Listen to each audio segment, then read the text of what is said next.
Bueno, vamos a revisar lo que ha pasado en esta oportunidad con la Convención Constitucional, porque distintos colectivos llegaron ya a un consenso respecto de cómo se podría configurar el Congreso en la nueva Constitución. Se habla de un Congreso plurinacional y también de un Consejo Territorial que podría reemplazar la labor del Senado. Josefina de la Fuente nos va a contar cómo se ha tomado esta idea y recordemos además que esto necesita una aprobación de 2/3 para que se convierta ya en una norma propuesta dentro de la nueva Constitución. Josefina.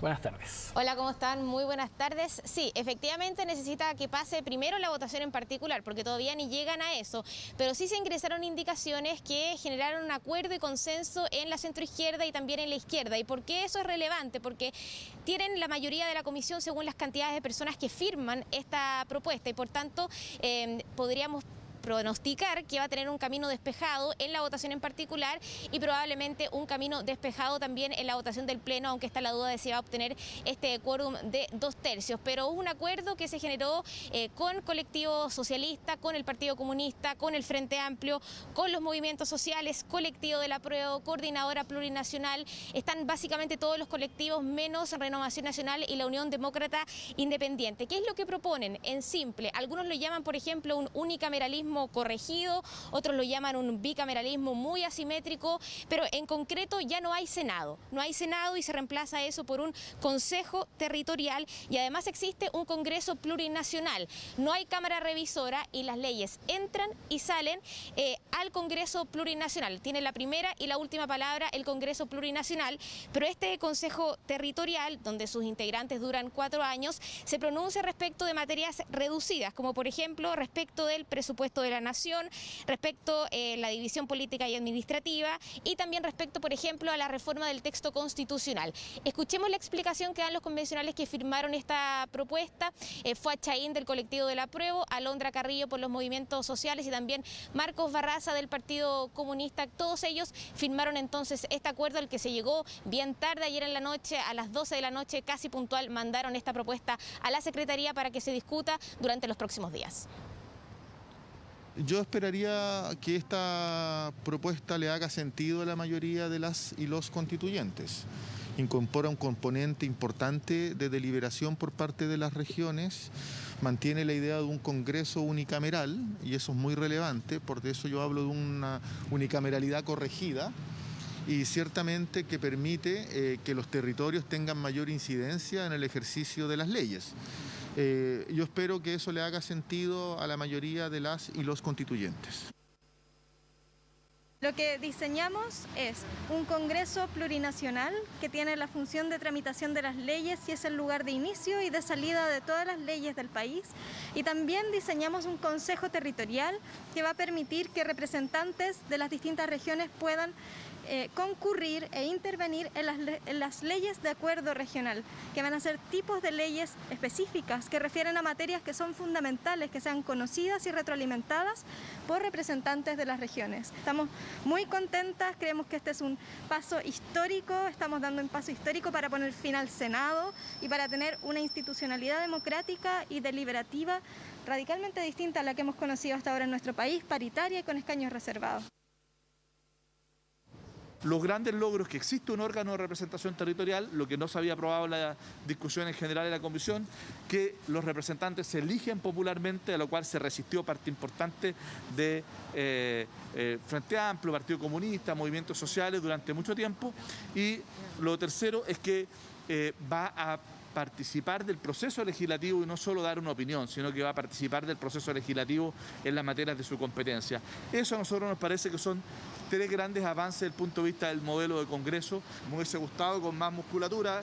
Este es un león que va a rugir, pero que no va a tener garras ni dientes. Bien, entonces ahí describían básicamente cómo sería este Consejo Territorial que va a tener igual cantidad de representantes por región. Ellos establecieron un mínimo de 3 representantes, pero sin duda esos detalles se van a definir después en el futuro. El Congreso Plurinacional es el protagonista entonces de la tramitación legislativa y el Consejo Territorial se pronuncia de materias un poco más acotadas que están establecidas en esta indicación entonces que han ingresado por parte de estos colectivos que se pusieron de acuerdo el día de ayer, que no formaron parte del acuerdo, lo mencionabas, convencionales de Renovación Nacional de la Unión Demócrata Independiente que criticaron este acuerdo porque decían que muchos de ellos querían participar de la elaboración de las normas, pero no fueron invitadas a la mesa a negociar.